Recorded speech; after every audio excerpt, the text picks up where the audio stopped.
পিজার এমন একটা জিনিস যে আপনাকে যদি গোদ বাড়িয়ে দেয় ওটাকে কন্ট্রোলে রাখবে, আবার যদি এর যে ফুল কমে যায় ওটা ফুল আনতে সাহায্য করবে, রঙটাকে আবার সুন্দর করবে। পিজার মধ্যে সবসময় পিজারটা মারলে এর মধ্যে একটা আলাদা একটা ফলের রং চলে আসবে, যে ফলটার মধ্যে মানে দর্শক দেখার মাত্রেই আপনার ফটোর দিকে সবাই আকর্ষণ করবে।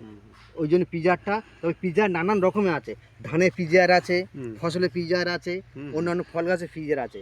তো শুধু গিয়ে বলবেন আমি এই চাষ করছি, আমার এই গাছে পিজার কি আছে সেই পিজারটা দেন, কলার যেটা পিজিআর সেটা দেন। তাহলে পিজিআর এটা কি ড্রাই না? এটা দিলে না না লিকুইড লিকুইড লিকুইড। এর দামও কম, 90 টাকাও আছে আর 50 টাকাও আছে।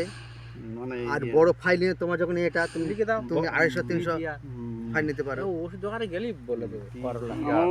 আর 15 দিন পর সাপ সাপ, হ্যাঁ সাপের সঙ্গে যদি পোকা লাগে তাহলে একটা করে ক্লিনিক প্লাস শ্যাম্পু, ওই ক্লিনিক প্লাস একটা করে মিক্স করতে পারে, ওটা খুব ভালো।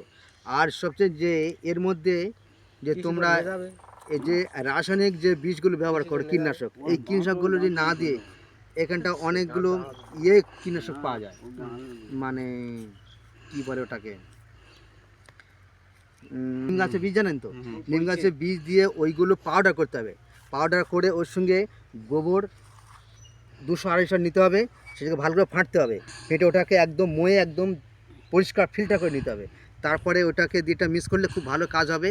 এটা দিলে কি হবে জানো, আপনার দু রকম পোকা আছে এর মধ্যে। একটা পোকা কি হয়, যে একটা পোকা আপনার বীজকে আপনার ফসলটাকে ক্ষতি করে, আর আরেকটা বন্ধু পোকা আছে, সেই বন্ধু পোকাটা আসে ওই যে পোকাটাকে আপনাকে ক্ষতি করে, ওই পোকাটাকে খেয়ে শেষ করে ফেলে।